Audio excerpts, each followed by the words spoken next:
Tanya, you're all warmed up. I'm not. I'm still catching up with you in the crowd. So I'm Steve. Welcome, everybody. Great to have you here.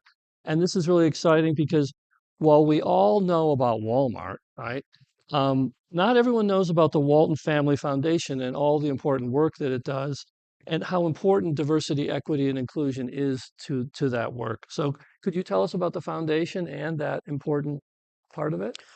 Sure. And one thing I'll definitely talk about this because I think it also is something that we've had to do more of with our grantees and our partners, because there's a little bit of a um, mystique around a foundation, first of all, but a family foundation, and particularly the Walton family. But I do want to say one thing, which I was just thinking about when Pete was speaking. I've been in the space of diversity, equity, and inclusion for over 25 years. And while my answers might be specific to foundations or grant making in some instances, I think what I've learned is everyone wants to think they're so different, and they're not. So people used to read my bio and say, well, we're not Google, Tanya, just know. Or we're not Goldman, Tanya, just know. And now people will say, we're not Walton, Tanya. It's the same thing. So I just want to give that caveat that some of the things I'm saying are not just for foundations. Um, the Walton Family Foundation is over 35 years old. It's a foundation that was founded by Sam Walton and Helen Walton. And as I said to you backstage, before I came to the foundation, no one hears about Helen Walton. But those of us who are in the foundation, particularly those of us who spend time in Bentonville, Arkansas, Helen Walton was a really strategic partner in talking about what she wanted to do in terms of philanthropic efforts. So the foundation is a family led strategic grant making foundation, which means those of you who send me email messages for money after this, I cannot. Because we actually fund in three very specific areas that are determined by the family, which are education, which has taken different sort of pathways in looking at it, but that's been since the beginning. The environment, more specifically oceans and sustainability. And the third is the home region, Arkansas, Bentonville, Northwest Arkansas, and Arkansas, Mississippi Delta. So those are the three funding areas that the foundation funds. That's all public, but I still get requests for things you have no idea. So, but yeah. So I hope somebody helps you with all your mail. Well, So yeah, I just remind people my last name begins with O, right? It's not W. But yeah, that's so DEI is really important. It infuses those are the three big areas, yeah. but you kind of infuse all of them with a sensibility about diversity, equity, and inclusion, right? Right. I mean, so I was external, as some of you know this, some of you've heard me speak before. I was external until 3 years ago, doing diversity work externally. And one of the reasons I said yes to this role, and I saw on the list there are some diversity practitioners and leaders in the audience, was that diversity was identified as a strategic goal, as a shared goal in the strategy. So I think that's important. When they were doing the 5 year strategy, diversity was embedded. By the way, this was before the summer of 2020. This was before I came on board. And what that meant was my job was to come in and bring it alive. And so, what I decided to do is to come up with three pillars: embed, align, and amplify Hmm. the work of diversity, equity, and inclusion, both from us, but also from the work that our grantees and partners are doing. Hmm. Hmm. Well, now you mentioned the summer of 2020, that fateful summer when all of a sudden all of corporate America was making commitments to do better and do more. You were 20 years ahead of this. So what does it mean to you as a practitioner? How did you get to this place, and what did you see along the way? Yeah, I mean, many of us have never worked as hard as we did in the summer of 2020. So my work has been global. So I was getting calls from, one of my clients before I came internal was the United Nations. So 40% of my work was outside of the US. Race was always a topic that was discussed, but only if the facilitator brought it up for the most part, right? Gender, we definitely talked about disability, but we were getting requests to actually center race and racial equity and what that looked like. So you're talking about creating shared language. You're talking about dealing with history and contexts that were taboos in many places in the world. I've never worked as hard as I did um, that summer, and I would say the year plus after that. I mean, most of us did not. And I think there was a sense of people finally understood what we did. I get stopped at borders, passport control. What do you do? And sometimes I have to say conflict resolution because that makes sense. But when you say diversity, that doesn't always translate to people in different countries. So, Hmm. Um, well, what did were, I'm curious about those feelings you had when you were working, just to the point of exhaustion. Yeah. Were you feeling like, oh, finally, or was there some people had resentment, like, oh, now finally people are paying attention I to mean, this, or sure. And complicated is this ones? being recorded? So I don't know. This is pretty vulnerable, but also this sense of, I'm being paid to do work because a man lost his life. Do you understand what I'm saying? Like I'm being called at all hours in the day and night, and there's a man who's died Yeah, and their children left. Like that was real for many of us. It's not just the work, but it was the story behind the work. And then there's the realization, I was asked to do community forums and groups with Black associates and Black employees, actually Walton included. That was one of the things I started with the foundation as a consultant. You cannot imagine doing 200 sessions with Black employees around the world in different contexts and here, reminded of the pain and the trauma and the historical legacies. This isn't new, right? yeah. So the frustration wasn't, it was just like we've been saying this is not new. And the other thing I think some of us miss the opportunity, and I say this internally, how many of you know the sort of curb cut theory, this awareness that once you find a pathway to address some of these inequities or structural issues, you usually are finding ways to address other issues. So while the summer of 2020 is called a racial reckoning, interesting, by the way, in Europe, it's also often called social reckoning, not just racial reckoning. It just highlighted so many other things. And I think, I mean, you were on another webinar with me before. It was also a time of multiple pandemics. It's the same time as COVID-19, where we had sort of issues of disparate impact of COVID. We had women arguing, setting back the agenda of gender equity as far as a decade, according to World Economic Forum. I mean, it was this sort of multiple swirl of things that highlighted inequity if we paid attention, right? If we paid attention. Yeah, it was so many things coming loose at the same time, Yeah. so many assumptions. Yeah. I love your curb cut example. Isn't Mhm. that, at first it seemed like, what is this, Right. And now, if you don't have one, if you have to climb a curb, I mean, it helps everybody. Completely. It's Yeah. it It's it one. also makes people aware too that Exactly. not everyone is Exactly. so able. Yeah. I think the one I said this to Erin, poor Erin. I said, Erin, can I go sit on stage before we start talking? And she said, no. And I said, but there are no handlebars on the steps. Uh, And it's not your fault. It's not anyone's fault. It's that we're not thinking about that, right? yeah, And that's not just impacting me. What if like someone has vertigo today? Do you know what I mean? Like these are things we want to look at across the board. So excellent point. So so for people out there, how can organizations develop like a really clear, and compelling vision for embedding DEI in places where some people don't think that's their job or that's not my department? How can that be? Oh, yes, it is. How can you make that, part of yeah. the culture?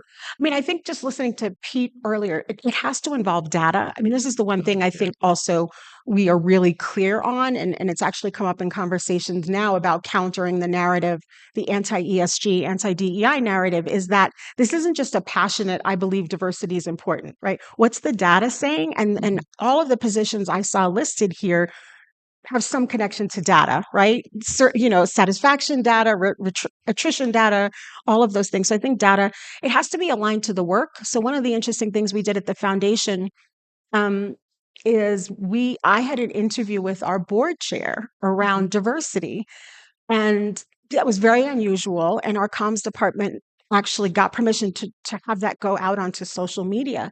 And what was really important was that our board chair talked about how it connected to the thoughts and beliefs of Sam Walton. Sam Walton wasn't saying diversity, equity, and inclusion, but Sam Walton talked Yeah. about access.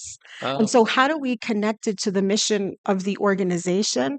I think what doesn't work is when we sort of put words around, like, I don't just say diversity, equity, inclusion, and belonging. There's now justice.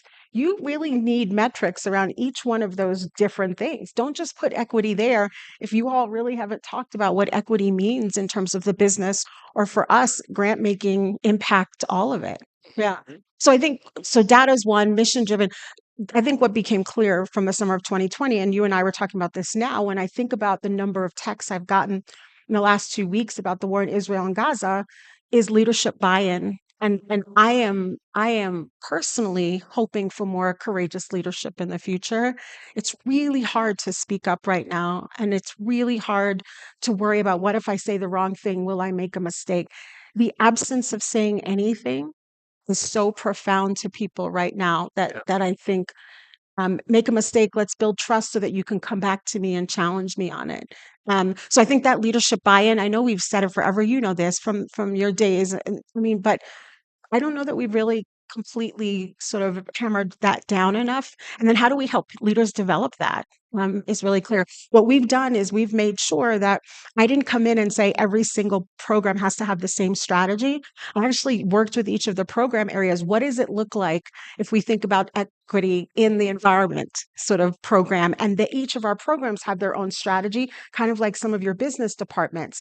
So yes, we want to use the same language. Yes, I want to be a resource for all of them, but it's not the same in each of the different areas. Mm. In Northwest Arkansas, we're talking about Marshallese people, a growing Latino group of people. We're talking about housing costs and making inclusive housing. With the education, we're talking about learning loss and what our alternative career pathways look like, and what does that look like, particularly when we think about post-pandemic. So I can't say equity across the board because it's very, very different. So I would say definitely making that connection. And then I think one of the things a lot of us have talked about, and this is connected to what hasn't worked, is we have to look at the structural issues and diversity. I learned this really early on in my career.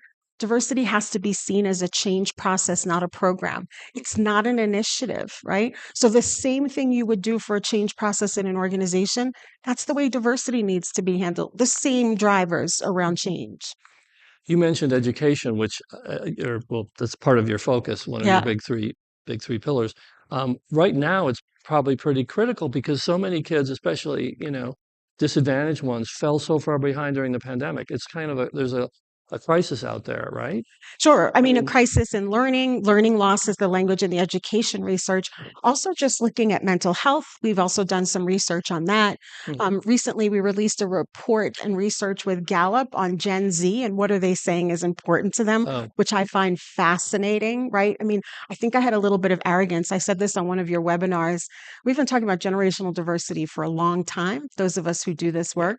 I am feeling it more now in the last couple of years than I've ever felt it. And I think some of this comes with this sort of Gen Z education. What are they looking for? Back to the summer of 2020, most major cities, the people who led the largest nonviolent protests and activations were millennials.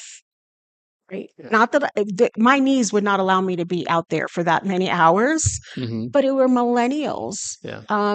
who were out there sort of using their platforms, using Instagram and all these others that I don't know how to talk about, That's to okay. really do things right and move it Yeah. forward. So I think the generational piece I think is also really important, and generational engagement with the different levels. Yeah, since you mentioned, I remember in during the pandemic and in that summer marching around, just or walking around Brooklyn, and the demographics were really clear. It was very young. I think a lot of people who wanted to get out of their house and Absolutely. and for a righteous cause, but there was definitely a generation that was really energized. Um, now we've talked about the sort of imperatives and everything, but what are some of the challenges and roadblocks that philanthropic organizations face when trying to implement DEI initiatives? And that may apply to any organization Sure. too, because there's political, social, economic pushback. Right. I mean, I think check, check, check. I think history. I think, there's growing language in the philanthropic sector on reparative philanthropy, which I'm fascinated by. This notion of how did we get our money? Right? How did these huge foundations, how did they get their money? And then what was the impact? By the way, I would equate this to some of my colleagues in corporate who are doing civil rights audits, which at their core, civil rights audits are asking what's the impact, both bad and good, that we've done to society. I mean, I think that in the next 5 to 10 years, organizations that do that well, that's an incredible strategy. I think we also face philanthropies behind. And I don't know that my people always like me saying this, it's behind, and there's no business case in philanthropy. And I write down, you've heard me say this before, but Dr. King has a quote: philanthropy is commendable, but it must not cause the philanthropist to overlook the circumstances of economic injustice which makes philanthropy necessary. That's it, right? We can give money, but what are the structural issues? What are the historical issues? And for me, I was happy to see some comms people on the attendee list. Comms has been one of my biggest allies. Comms is why I'm here because I recommended you all as a partner. We went through inclusive comms workshops where we talked about things like, as opposed to just saying underfunded entrepreneurs, why are entrepreneurs, why haven't they gotten the same VC capital as other people? So that structural piece I think is really important. Historical context I think also is a challenge. And there's no, I'm very grateful to work with a family that wants to be engaged with philanthropy. That's not always the case. And not only involved, very engaged, as one of my colleagues here can tell you, we meet with family members, et cetera. But I think it's a different sort of structure than the private sector. So I think philanthropy has a long way to go. I told you I formed a DEI practitioners and philanthropy group, and we're meeting now monthly, and it's up to 26 foundations that meet. We just had a retreat for the first time. I mean, this is where philanthropy is interesting, right? We had a retreat at a former Rockefeller mansion in upstate New York called Pocantico that's been turned into a conference center. Mhm. So we're sitting there meeting amidst Picassos. It was a little surreal, by the way, talking about equity and diversity, but we were able to meet there because of the work of the Rockefeller Brothers Fund to be able to bring us there. Do you see there's that balance that we have to do? And I think it's the same thing. When I first got the job, I had associates come to me saying, how are we going to stand up on stage? How are we going to stand up on a stage and be like who we are and talk about equity and diversity? I said, I'm not getting on stage talking about like what the benefits of capitalism, right? I'm getting on stage talking about what we do and how we can use our placement. And you asked me for a specific example. In the Colorado River region, for example, we have an office here. And the Colorado River region and all the work being done there, Indigenous communities have often been left out of decision making, even though they've been incredibly impacted by what's happening in the Colorado River region. And so, what we've been able to do is not just giving money, but actually use our placement, our voice, who we are, to bring in Indigenous communities to the decision making process, and had to really think about, and this is a longer conversation, but had to think about the way we do work. So I had to have conversations about what those contracts look like, how we talked about things, even in the language of our contracts was different when we worked with communities. And I think that's that essence of belonging that John Powell talks about that I mentioned earlier, this co-creating what's happening. But I think that's what philanthropy does. It has to address, I'm aware of where I work. I'm aware of the name. I always do have to say I'm not Walmart because they have their own foundation, by the way, hashtag. But so I have to also say that. Um, but yet I have to say, when you look at some of the work that Walmart's done from an equity perspective, helping to pass the Crown Act in certain states, that was a sign. No, That we have 2 minutes left. right. I think just all of those things, I think we don't always have the full picture sometimes. And so I think we can use our space, our voice. I can use my platform that I have around being an experienced DEI person to talk about philanthropy in a different way. But philanthropy has some work to do, and I'm Yeah. really really fortunate with this colleague, with the colleagues that in this group that I formed, to be able to push some of the issues.